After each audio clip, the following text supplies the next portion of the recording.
Bueno, vamos entonces iniciando nuestro conversatorio.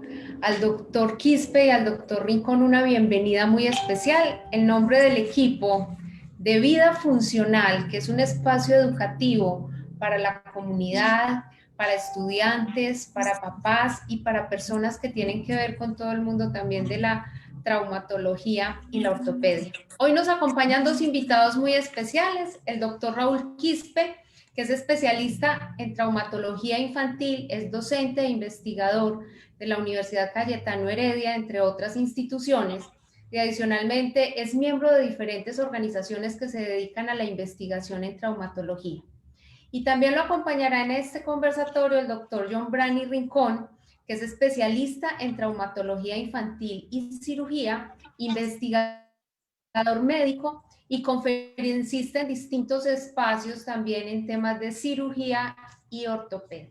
A ustedes dos, muchas gracias. Hoy nos convoca un tema bien especial y creo que preguntas que quienes son papás y mamás se hacen todos los días. ¿Por qué el cuidado de nuestros chicos en temas de las lesiones que hay que tener, los cuidados especiales que hay que tener y por qué es diferente? Entonces, sin más preámbulos, los dejamos con los doctores para que nos cuenten y nos amplíen un poco más sobre el tema. Bienvenido, doctor Quispe, bienvenido, doctor Rincón. Muchas gracias, Beatriz. Bueno, buenas noches a todos. Bienvenido, hola, Yombrani, ¿cómo estás? Nuevamente. Agradecidos por la invitación y nada, dispuestos acá de poder ayudarlos con las dudas que puedan tener a través de las consultas que puedan surgir durante este conversatorio, ¿no, Yombrani? Creo que claro que sí. Entender algunas diferencias importantes en el manejo de las lesiones en niños y en adultos. Recordar el famoso principio que los niños no son adultos chiquitos, son niños que tienen unas etapas de crecimiento, que tienen una formación ósea y muscular distinta, y a eso vamos a englobar el tema. Entonces, doctor Raúl, cuéntenos la diferencia que hay en un hueso de un niño y en un hueso de un adulto y cómo podemos nosotros tener cuidado en cuanto a esas lesiones. Bueno, claro, la intención de esta charla es dar a conocer por qué deberíamos tener ciertos cuidados o por qué deberíamos estar más preocupados respecto a algún tipo de lesión. Y digamos, esta característica está bien definida por lo que acaba de mencionar Imran, que es la diferencia sobre todo en los huesos, ¿no? Las otras partes o digamos otros componentes anatómicos son muy parecidos, pero en los huesos hay una gran diferencia y esta es la del cartílago de crecimiento, ¿cierto? O también denominado fisis, que es el área que se encuentra en los extremos de todos los huesos largos, en su mayoría, y que permite pues el crecimiento longitudinal y en grosor del hueso a medida que el niño va creciendo. Esta fisis es la zona de mayor debilidad de un hueso, porque no es el tejido óseo compacto, tiene otras fibras, otras características de andamiaje que hacen que sea más débil y por lo tanto se pueden lesionar. Y eso es algo que realmente es importante saberlo, porque como sabemos, a medida que el niño va creciendo, pues va cambiando y va modificando la fisis. Así es. Es importante porque comúnmente cuando los niños tienen lesiones óseas, la fisis, como lo está nombrando el doctor Quispe, es la zona más débil del hueso y es donde comúnmente se lesionan. Y como dijo el doctor Quispe al principio, es por donde el hueso crece y de allí la gran importancia de un tratamiento adecuado, oportuno en ese tipo de lesiones, porque un tratamiento que no sea adecuado puede traer complicaciones en el crecimiento, desviaciones en el crecimiento o cese del crecimiento en una zona afectada. Por eso es importante tener un conocimiento amplio acerca de lo que es la fisis y de las propias lesiones que se pueden dar, ¿cierto? Y otra cosa importante para recordar, que como bien lo decías, puede causar esta lesión en las fisis diferentes alteraciones, pero sobre todo es importante reconocer que como ahora los niños practican actividades físicas de mayor demanda de energía, es decir, practican actividades físicas como deportes más intensos en cuanto a la descarga de energía, es más fácil aún que se puedan lesionar las fisis y por lo tanto tener consecuencias a futuro sobre el crecimiento de estos huesos, ¿no? Entonces, yo quisiera que me menciones, Yombrani, algunas características que podemos encontrar respecto a una lesión que puede estar asociada a la fisis. Ok, es importante cuando el niño tiene traumatismo verificar el estado de la extremidad, si hay un aumento de volumen, si está distinto al contrario, si la función está perdida, si el dolor es importante, localizar la zona exacta de dolor y ver en caso tal si el niño tiene la función adecuada o no de la extremidad. Cambios en el tamaño, cambios en la función, cambios en el dolor, cambios en incluso el volumen de la extremidad, nos hacen pensar de que puede estar lesionada la fisis. Claro, pero sobre todo estas lesiones siempre asociadas a las articulaciones, pues, ¿no? Porque justamente hablamos de las fisis, ¿por qué? Porque estamos relacionándolas indirectamente con lo que en los adultos serían los esguinces, que son las lesiones que van a aparecer en las articulaciones, o sea, muy cerca de ellas, y que están relacionadas con las lesiones ligamentarias, que en el niño pues se va a traducir en lesiones fisiales. Entonces, y bueno, y hablemos un poco de la clasificación, o sea, dependiendo de todas esas características que acaba de mencionar John Brani, probablemente encontremos gravedad, ¿no? Y esa gravedad va a estar, nosotros la hemos clasificado. De una manera práctica, ¿cómo podríamos indicárselos a los papás? Bueno, existen clasificaciones que nosotros utilizamos para ver la lesión de la fisis y cómo pueden estar comprometidas. Esa clasificación es internacional, reconocida mundialmente, la clasificación de Salter y Harris, nos habla de las lesiones fisiarias y de cuál va a ser la complicación de cada una de ellas desde la 1 hasta la 5. El pronóstico sobre todo, el 1 ¿no? más simple y la 5 más complicada, compleja, pues va a tener la particularidad de dejar lesiones probablemente a futuro.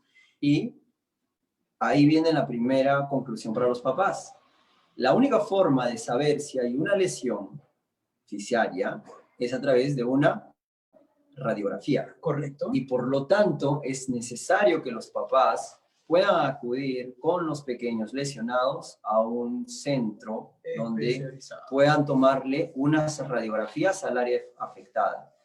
No hay que descartar que aún ante una lesión muy simple pueda haber una lesión secundaria de la fisis que pueda comprometer a largo plazo esa articulación o ese hueso, ¿no?, afectado. Es correcto y es importante lo que está diciendo el doctor Quispe.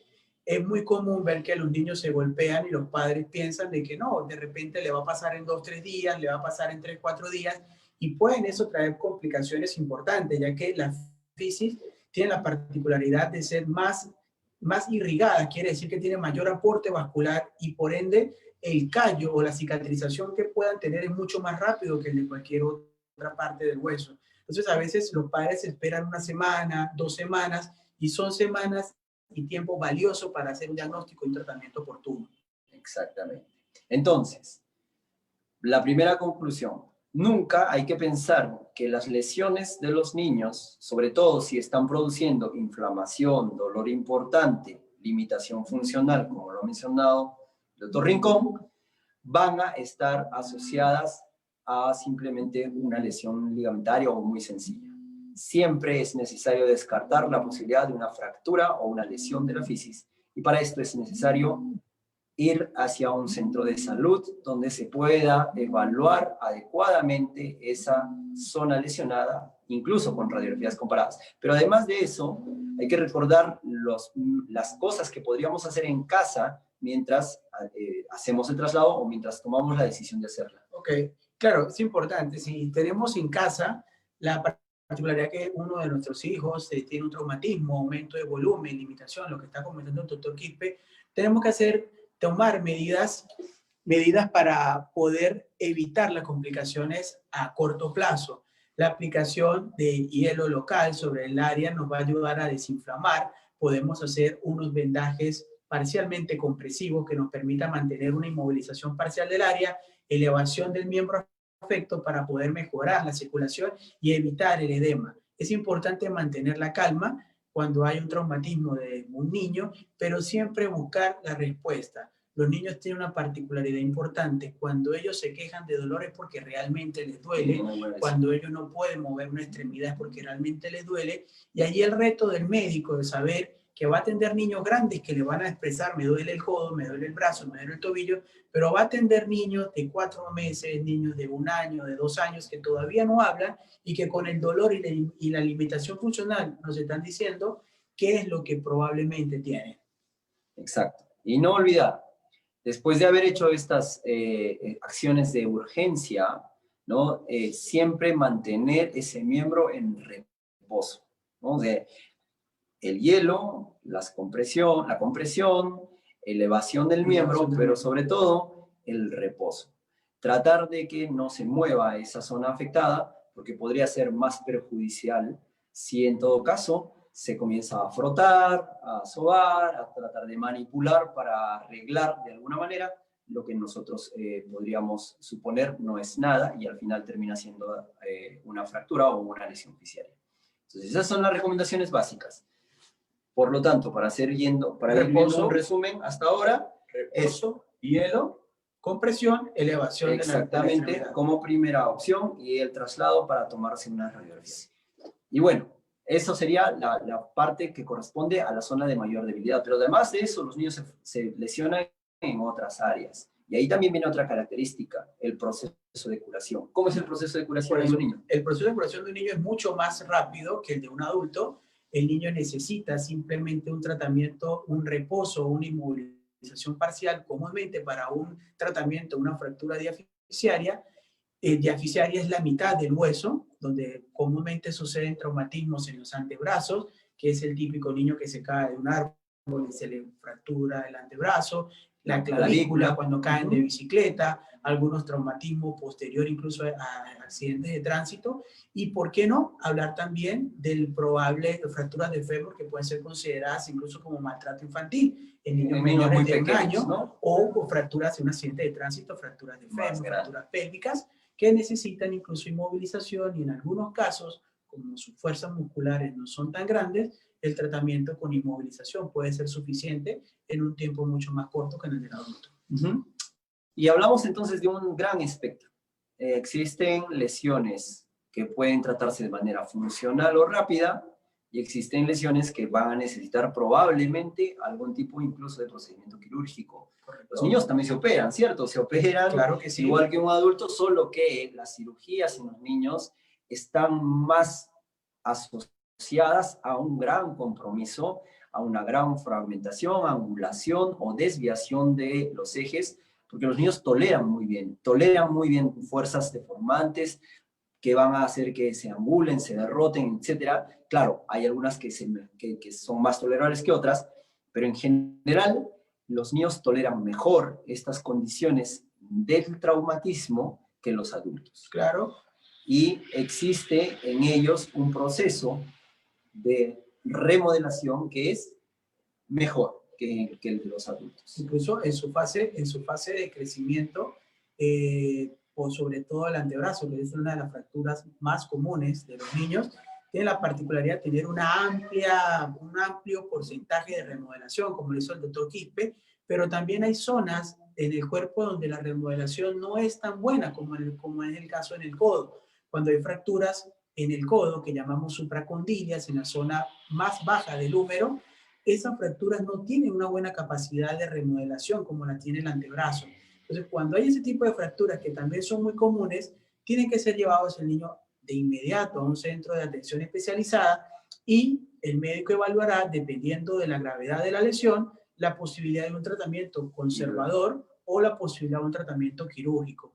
Actualmente, con el centro, con el doctor Quispe, los tratamientos quirúrgicos no se indican a todos, pero se indican en los casos en que es la única solución para lograr la función del niño. Exactamente. No todas las fracturas se operan, pero tampoco es posible que todas las fracturas se traten de manera conservadora. Correcto. Eso es importante y esa sería la tercera conclusión a la que hay que llegar, que si bien puede existir algún tipo de lesión, ya sea fasciaria o a nivel de otras áreas de los huesos, no todas las fracturas se tratan de la misma manera. Correcto. Y en el caso de los niños es muy frecuente que el tratamiento pueda incluir solo la inmovilización durante un periodo de tiempo, ya sea con un aparato de yeso completo o parcial, llamado férula, y o en algunos casos muy específicos llegar a un procedimiento quirúrgico.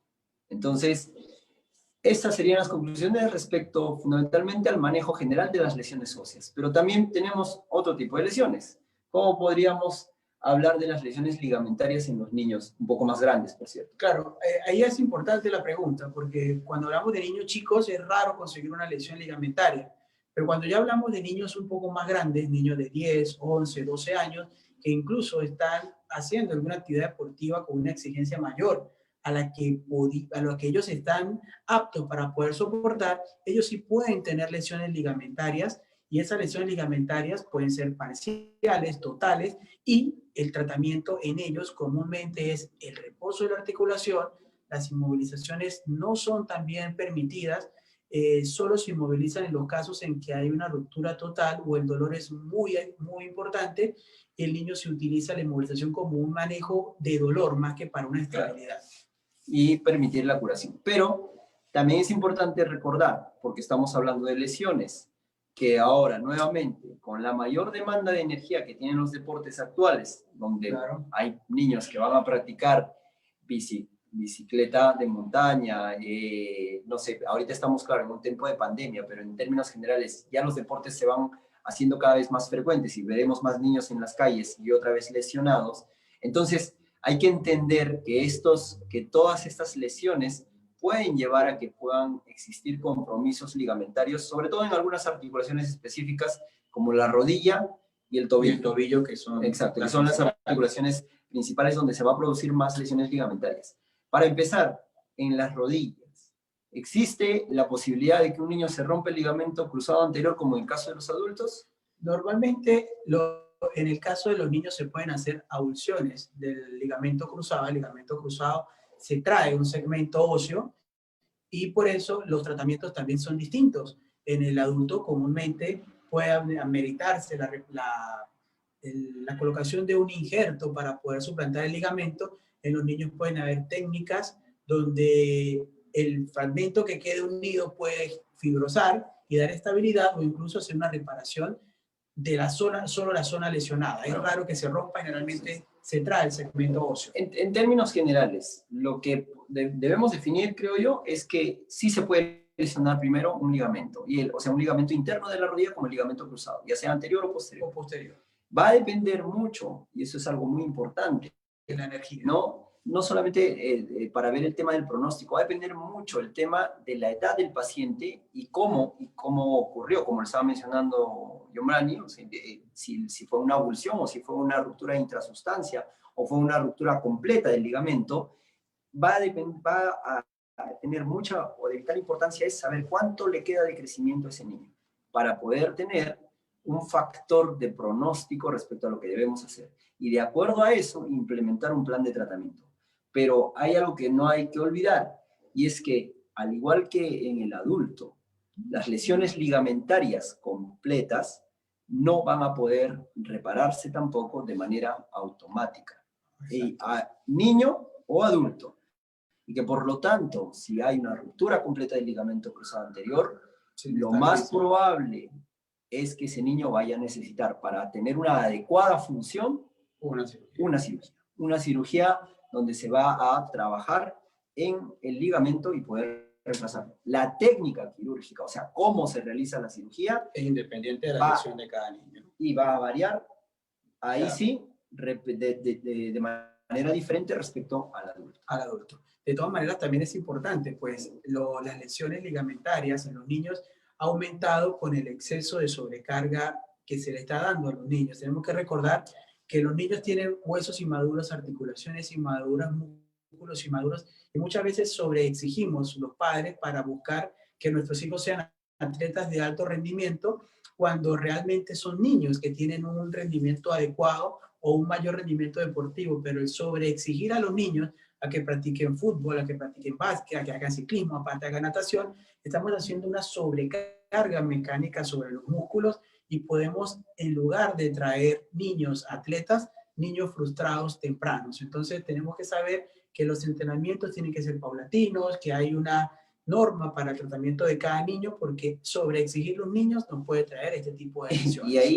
Y trayendo a colación lo que acaba de mencionar, Imran, que es algo muy frecuente, por cierto, ¿no? Porque estamos hablando igual de lesiones deportivas o lesiones asociadas, mejor dicho, lesiones en los niños en términos generales, y producto de esta sobreexigencia, existen zonas que se van a inflamar que están relacionadas con las inserciones de algunos tendones, Exacto. como por ejemplo la zona de inserción del tendón rotuliano o la zona de inserción del tendón aquiliano, y que van a estar considerados como procesos inflamatorios que pueden llegar a ser muy fastidiosos. Usualmente no van a dejar ninguna secuela cuando el niño llegue a ser adulto o cuando termine su periodo de crecimiento, pero nos referimos exactamente a... Las lesiones, claro, las osteocondritis es el nombre, o osteocondrosis es el nombre que llevan desde el punto de vista médico. Es una patología que es autolimitada, así como aparece, va a desaparecer, tenemos que dar esa calma a los padres, pero es limitante. Algunos niños, debido a esas lesiones,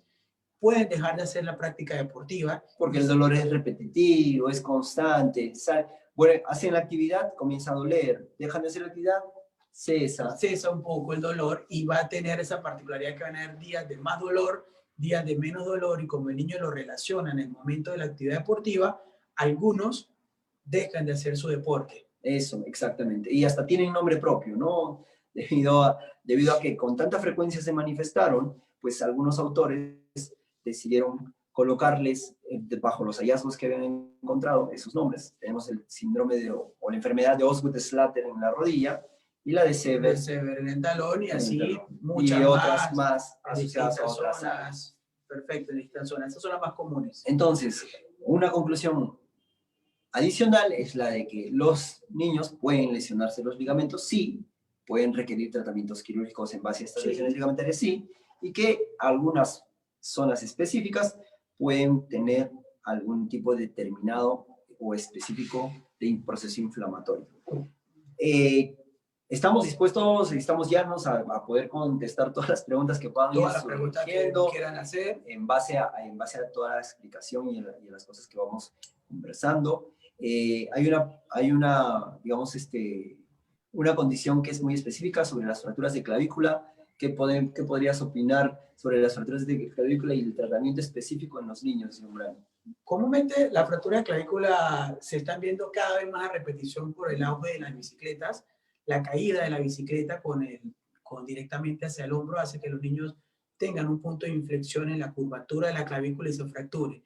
El tratamiento de la fractura de clavícula en niños, comúnmente el conservador, es simplemente el reposo de la extremidad, la inmovilización con un cabestrillo simple o un inmovilizador en 8, que son dos alternativas, y el niño va a tener su miembro en descanso, medidas de analgesia antiinflamatorio, se va a inflamar un poco la zona fracturada y podemos ayudar con hielo o crioterapia local, analgésicos, y mantener la calma, pues esa fractura, la consolidación es rápida, los resultados funcionales son óptimos, el niño comúnmente no queda con ningún tipo de lesión funcional, y recordar que si no hay lesión articular y la fractura es en el tercio medio, en los niños esa fractura se trata de forma conservadora.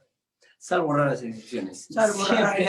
Siempre hay excepciones. Un colorario a la regla, así es, pero el mayor se trata de forma conservadora. Exactamente, ¿no? Hay que tomar en consideración eso. No todas las fracturas son iguales para todos los niños y no todas las fracturas son iguales a todas las edades. Perfecto. Entonces, sí es cierto, el 98% o 99% de las fracturas de clavícula van a estar además ubicadas en la zona central de las clavículas.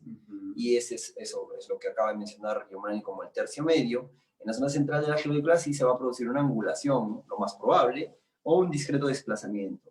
Pero siempre van a haber excepciones, desplazamientos grandes, fracturas que pueden estar en los extremos, no en la parte central, etcétera, que pueden llevar a que hayan tratamientos quirúrgicos secundarios a esto, pero no quiere decir que las cirugías sean lo más frecuente, no. Lo más frecuente es lo que acaba de mencionar el doctor Héctor. Y, como dice el doctor, ciertas excepciones necesitan traumatismos de alta energía, donde incluso hemos tenido pacientes que han tenido fractura y además de la fractura hay una dislocación de la articulación de la clavícula con el manubrio esternal, y eso es una indicación quirúrgica o viceversa, que aparte de la fractura tenga una lesión sobre la articulación acromioclavicular y lleve directamente el tratamiento.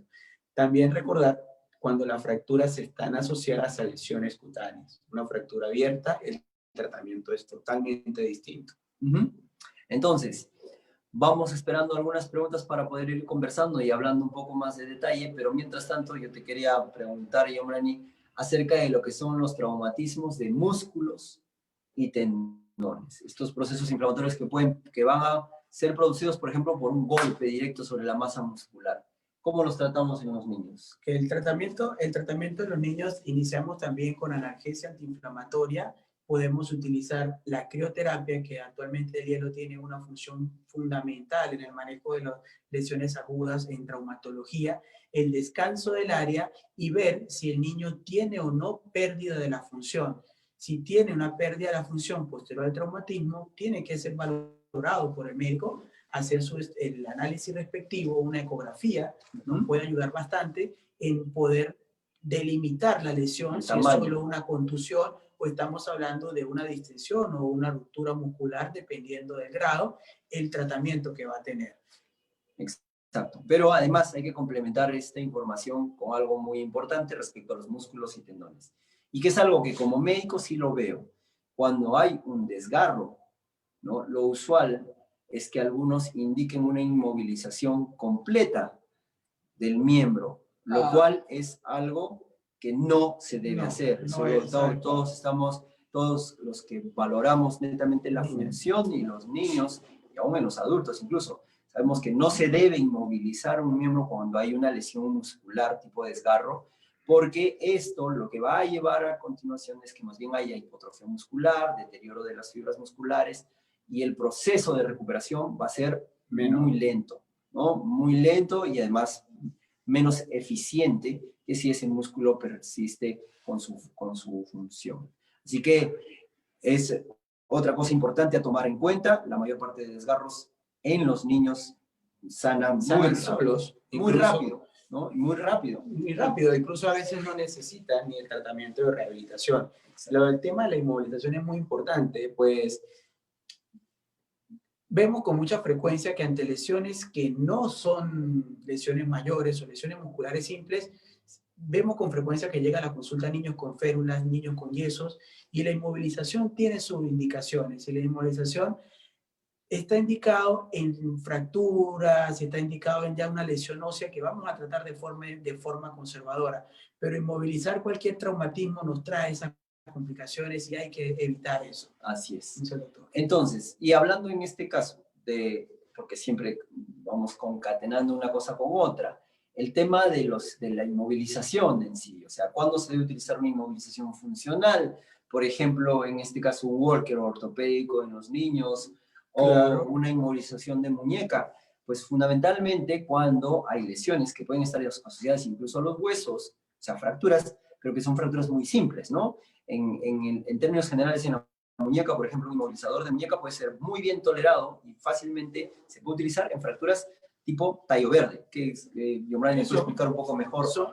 Exacto, las fracturas, su nombre es similar a lo que sucede con una planta, con un tallo verde, tal cual.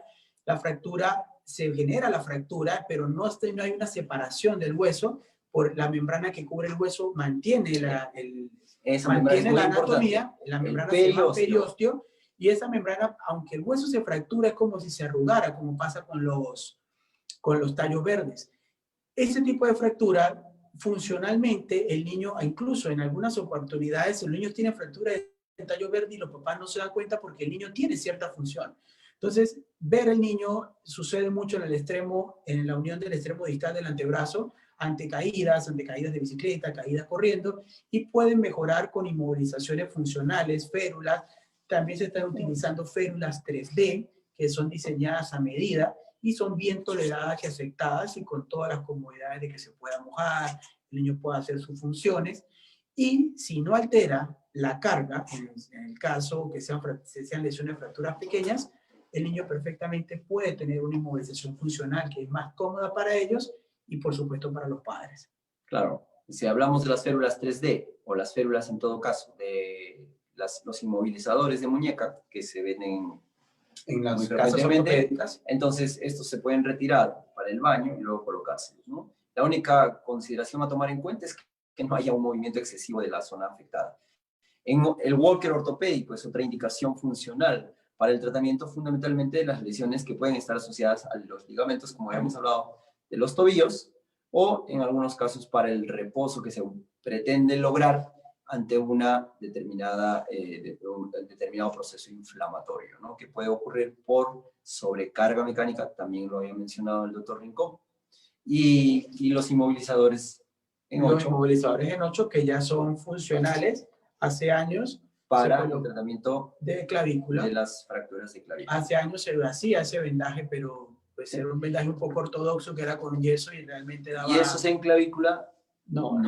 No daba lástima ver a una persona con el vendaje en 8. Claro. Pero eso ahorita se está utilizando, tiene una muy buena función y es totalmente tolerado por los niños. Exactamente. Y por último, creo que otro tema funcional tendría que ver con las rodilleras o con los cabestrillos, ¿no? Que también es útil, como lo mencionaste, para lo que significa pues el tema de las fracturas de clavícula, incluso y en también algunos traumatismos, en algunos traumatismos de codo, de húmero, el niño puede tener un cabestrillo que le permite una movilidad, una inmovilización parcial, pero suficiente para poder mejorar su actividad y su dolor.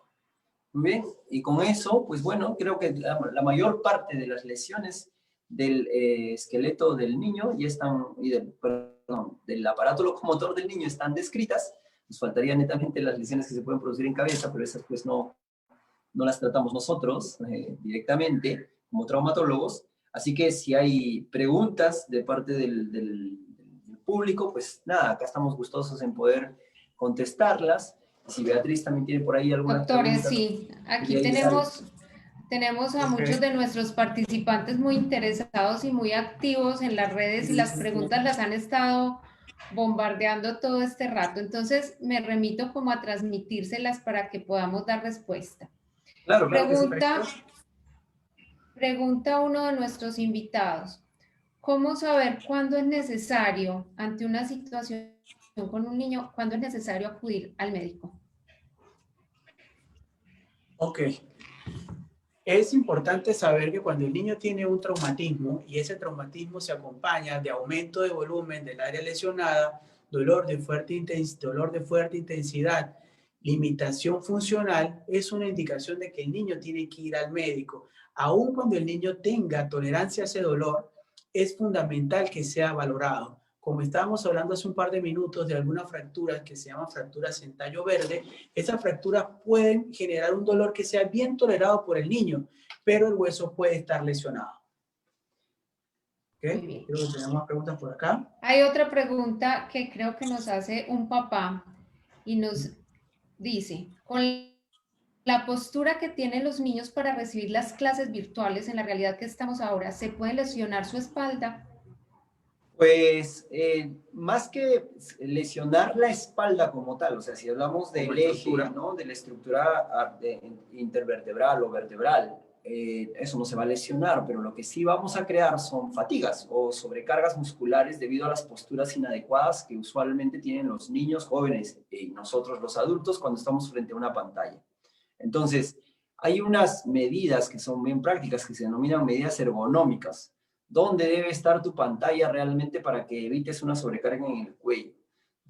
¿Cómo debe estar distribuido tu teclado? No puede estar, pues, horizontal o paralelo al piso, por decirlo así, sino que tiene que tener un grado de angulación para que la visión llegue directamente al teclado y evites esas maniobras. Las pausas activas. Tienes que detenerte después de unos 40 minutos, 35, 40 minutos como máximo. Tienes que pararte, moverte. Somos seres de movimiento, no somos seres estáticos, ¿no? Entonces, esas condiciones pueden ayudar a disminuir la posibilidad de tener este tipo de sobrecargas mecánicas, de alteraciones que puedan llevar luego a un dolor, molestias, ¿no? Las tortícolis que pueden aparecer. Claro, y aparecen con frecuencia el uso de los aparatos electrónicos, sobre todo. Muy bien. Otra pregunta. ¿Cuáles son las recomendaciones al volver al colegio para evitar las lesiones luego de estar quietos en casa tanto tiempo? Bueno, realmente es importante que los niños en el momento de hacer actividad física hagan el calentamiento. En un juego común de fútbol de niños, por ejemplo, es muy frecuente ver que apenas los niños entran al campo de entrenamiento, de inmediato ver una pelota y antes de hacer cualquier tipo de entrenamiento van directamente a jugar y a correr, lo que van a llegar a hacer esfuerzos musculares sobre músculos que no están en el momento preparados para hacerlo. Y eso puede traer lesiones y fatigas musculares, que es lo más común en los niños en ese caso. También es importante, al volver al colegio, como lo decía el doctor Quispe, hacer las medidas ergonómicas, hacer un buen uso de su mochila, de su morral o de su bolso de colegio, pues comúnmente esos bolsos tienen mucho peso. Muchas veces un niño que pesa 12, 15, 20 kilos, tiene un morral que le pesa 10. Entonces es una barbaridad, una mochila. Sí, hay recomendaciones para el peso uso máximo que debe tener una mochila, ¿no? Y dependiendo también del peso del niño. Entonces siempre saber no excedernos en eso, no excedernos en las cosas que llevan los niños a clase, porque tanto en deporte se pueden lesionar si no hay calentamientos previos, pero también se pueden lesionar por el mal uso de estas mochilas. Y bueno, para completar nada más el tema de los deportes, la actividad deportiva siempre, igual que en los adultos, porque no tenemos por qué ser diferentes en ese aspecto, tiene que ser progresivo, ¿no? O sea, no hay que ahondar en eso. No es posible que salga a la calle y se ponga a hacer todos los deportes que no hizo durante la época de kinder. Tiene que ser progresivo. Empieza de cero. Así es. Muy bien. Tenemos otra pregunta de una mamá. A veces cuando mi hijo de 7 años juega fútbol, se queja por dolores en las rodillas. ¿Debería llevarlo a revisión o es normal y hace parte de su crecimiento? Bueno, lo mencionó el doctor Rincón, ¿no? O sea, lo hablamos digamos, en el espacio en el que teníamos para tratar justamente estos procesos inflamatorios.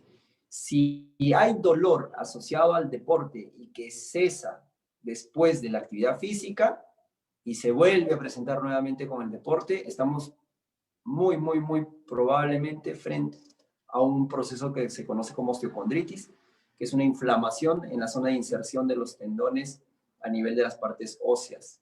Sí sería recomendable para confirmar el diagnóstico acudir a un médico. Él se encarga de hacer el diagnóstico en base al examen físico, los antecedentes y la posibilidad de una imagen, y con eso se le dará el tratamiento.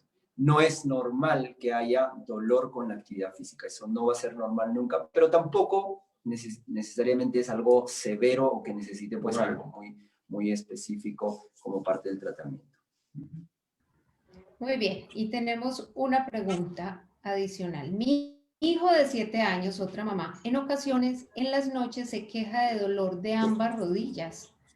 ¿Qué hacer? Ok, es importante esto y tener en cuenta lo siguiente. Hay dolores que se presentan en los niños, dolores musculares pueden estar cerca de las articulaciones que se presentan en las noches, pero hay que tener en cuenta lo siguiente. Son los llamados dolores de crecimiento, growing pain, pero hay que tener en cuenta lo siguiente, que el niño presente dolor en las noches, que el dolor no sea más de 30 minutos prolongado y que al día siguiente el niño no manifieste ningún tipo de patología en la rodilla, no esté con inflamación, no tenga dolor, o sea, al día siguiente amanece como si nada. Hay que tener eso en cuenta porque ahí podemos nosotros diferenciar un dolor de rodilla que es el llamado, el conocido comúnmente como dolor de crecimiento, a otras patologías propias de la rodilla. Si el niño tiene dolor en la noche, amanece con dolor, dura la tarde con dolor, ese niño tiene que ser evaluado de inmediato por un especialista, ya que dolor en una articulación sin antecedente traumático, que tenga aumento de volumen, que tenga probablemente cambio en la temperatura local de la articulación, es una indicación de una emergencia que tiene que ser visto lo más rápido posible por un especialista. Entonces, si es solo en la noche, se le calma el dolor con un masaje, lo que se recomienda y está mundialmente aceptado actualmente son ejercicios y masajes de estiramiento en las noches con un resultado positivo a mediano o a largo plazo. Ejercicios, estiramientos, masajes nocturnos y van a empezar a ver la mejoría de los niños después de los 3 o 4 meses de masaje. Muy bien. Tenemos otra pregunta. Como ven, las personas están bien participativas en nuestro conversatorio. Pregunta también una de nuestras mamás. Cuando un niño es bebé y es inquieto, ¿cómo se hace para que las fracturas se fijen si se mueve mucho? Es que eso va a depender, ¿ok? Ya había hablado el doctor Rincón y nuevamente lo vamos a repetir. Los huesos en los niños tienen una membrana que los cubre, que se denomina periósteo, que es una membrana gruesa. Es como tener un medio de protección adicional, como una película que cubre el hueso. Y en los niños pequeños, sobre todo, esta película, pues evita que los dos segmentos rotos se separen demasiado. Entonces, la mayor parte de fracturas de los niños, salvo que hayan sido por traumatismos de alta energía, este periósteo es suficiente como para mantener una estabilidad relativa de esa fractura. Y por lo tanto, basta con algún método de inmovilización adicional, como una férula o un yeso, para lograr que haya una curación efectiva. Y además hay que tomar en cuenta las otras características del niño. La curación más rápida, los huesos se curan más rápido, la remodelación secundaria a cualquier fractura, que hace que pues el niño, a pesar de su movimiento y de que en ese momento parezca que hay una gran masa de curación, con el tiempo se va a remodelar y prácticamente no va a quedar ni huella de la fractura anterior. Y también hay que considerar la edad de aparición para este tipo digamos, de situaciones, ¿no? Como lo mencionó Mercedes, claro, el bebé tiene un gran potencial de crecimiento, prácticamente a diario están cambiando sus células, mientras que una persona de 14, 15 años, un joven ya, pues va a ser más lento y por lo tanto va a requerir probablemente otro tipo de tratamiento.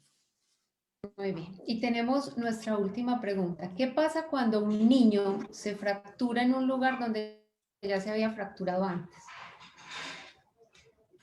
Hay que tener en cuenta, si la fractura se da en un tiempo después de una remodelación, no pasa nada. Si hay una fractura frecuente, en un sitio siempre frecuente, de traumatismos de baja menores, energía, hay que tener en cuenta que puede tener alguna patología ósea o ser lo que nosotros llamamos una fractura patológica. Los niños, no es común que tengan una fractura siempre al mismo lado, pero sí es común que el traumatismo sea similar. El niño que anda bicicleta es muy común que se caiga y se fracture la clavícula porque está dando el traumatismo repetitivo. Pero en un hueso que sin un traumatismo específico o tenga traumatismo se fracturó y sin un traumatismo con un esfuerzo se volvió a fracturar en el mismo sitio, ese niño tiene que ser evaluado porque puede tener alguna condición, su hueso que está haciendo que se esté fracturando. Ese niño merita evaluación.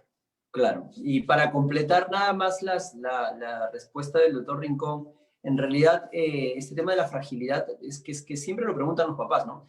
También está asociado a la forma de curación, o sea, no se puede acelerar la curación aún más de lo que ya está, entonces no es posible, por ejemplo, que con suplementos vitamínicos o con darles más calcio u otro tipo de alimentación los huesos van a curar mejor y además la calidad del hueso va a ser mejor. No funcionamos así, ¿ok? Nosotros somos seres que tenemos un equilibrio dentro de nuestra homeostasis, o sea, nuestra función, y por lo tanto va a ser bien difícil que por fragilidad, que así se denominan esas fracturas que acaba de mencionar en la pregunta, se vayan a producir. Si es así, o si las fracturas son frecuentes, aunque sean en diferentes áreas, pero son frecuentes ante traumatismos mínimos, entonces sí hay que descartar cualquier tipo de problema de fondo, ¿no? O patología. Y como complementar extra, hay que saber que la fractura, como dice el doctor, tiene un tiempo de curación específica incluso hasta por áreas y por áreas, pero muchas veces los niños refieren sentirse bien y hay una especie de complicidad del médico de retirar inmovilizaciones en fracturas antes del tiempo de remodelación o antes del tiempo de cicatrización, y eso puede traer como consecuencia que ante un traumatismo leve o un esfuerzo vuelva a tener la fractura en el mismo sitio. Entonces, las fracturas tienen su tiempo de curación, nosotros no podemos hacer nada para que eso sea más corto. Realmente la curación de un niño es bien rápida y solamente vamos a esperar el tiempo indicado. Nos preocupamos cuando pasa el tiempo que estamos esperando que consolide y no ha consolidado. Ahí sí nos preocupamos. Sí, somos de ayuda, solo servimos de ayuda. Las fracturas van a sanar con o sin traumatólogo. Están hechas genéticamente para consolidar. Listo. Aquí hay una última pregunta que me llama la atención, de Diego Pedraza.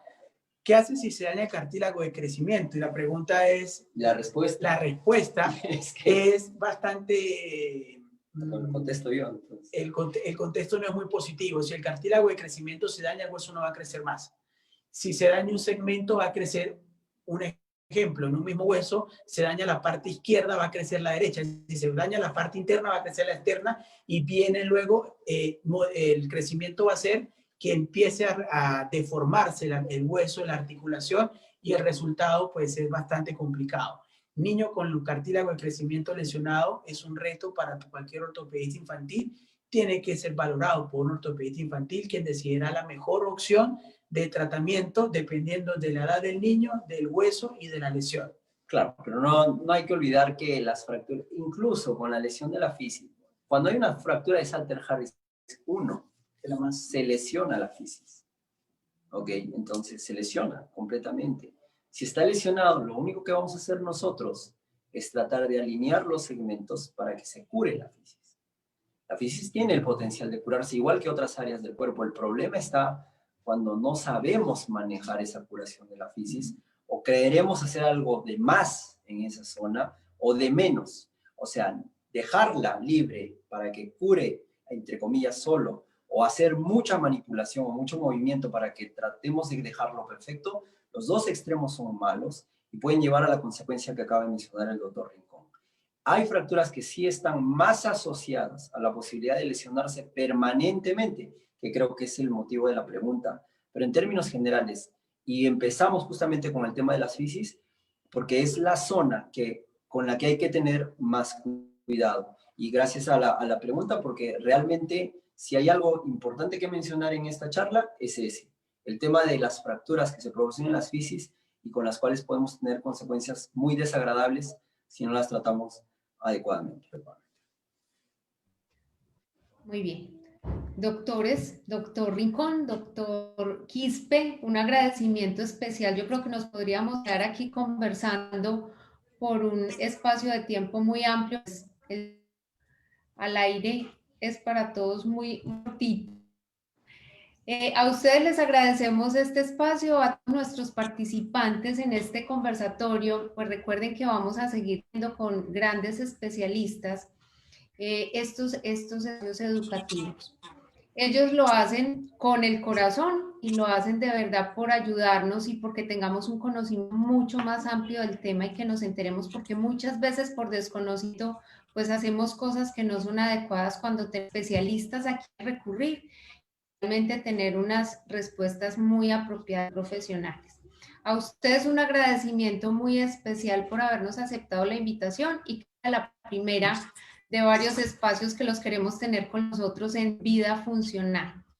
Y a todos ustedes, bienvenidos a este espacio, y va a quedar también esta grabación en el espacio de Vida Funcional en Facebook y en otras de nuestras redes sociales para que nos sigan. Todos les deseamos una feliz noche y muchas gracias, doctores. Sí.